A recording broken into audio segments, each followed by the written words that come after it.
ভালো ছিল আজকে, শুট ভালো হইলো, সবার সাথে মজা করে শুট হইলো। শুট হইতে হইতে আমাদের অনেক গল্প হয়, অনেক মজা হয় সত্যি। এদের সুন্দরী করতে গিয়ে আমাদের অবস্থা খুব বাজে হয়ে যায়। আমাদের অবস্থা মানে কি বলবো, এরকম ঘাম ছোটে, সেটা আপনারা দেখতে পান না, কিন্তু আমাদের এই হার্ড ওয়ার্ক এর পর আমাদের এই কাজগুলো হয়, সাকসেসফুল হয়। হ্যাঁ শুট সাকসেসফুল হয়। ভালো শুট করতে গেলে তো খাটনি তো থাকে, মডেলের খাটনি থাকে, ফটোগ্রাফারের খাটনি থাকে, মেকআপ আর্টিস্টের কতটা স্ট্রাগল থাকে, মেকআপ আর্টিস্টের তো কতটা স্ট্রাগল, মানে সে যদি একদম বান্দরের মতো সাজায় দেয় আমাদের কিছু একেবারে শুট একেবারে সুন্দর হয়ে যাবে।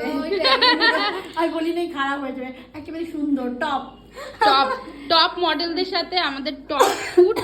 তো যারা যারা এই মডেলদের নিয়ে কাজ করতে চান, অবশ্যই টিভি সিরিয়াল, যে কোনো সিরিজ, সিনেমা, প্রত্যেক ডিরেক্টর, কোরিওগ্রাফার, প্রত্যেকজন প্রডিউসার, প্রত্যেকে আমি জানাচ্ছি আমাদের এই মডেলদের সাথে কন্ট্যাক্ট করুন। খুব সুন্দর খুব সুন্দর খুব সুন্দর কাজ করে। অবশ্যই। আর সংঘমিত্র দিদি চুমু, আর মেকআপের জন্য দরকার হলে অবশ্যই অবশ্যই মোস্ট নাম্বার 1 সংঘমিত্র মিত্র না এটা মন্ডল। সরি এতদিন কাজ করার পর আমি টাইটেলটা ভুলভাল বললাম, এত দিন কাজ করার পরও টাইটেলটা আমি ভুলভাল বললাম। Thank you tata.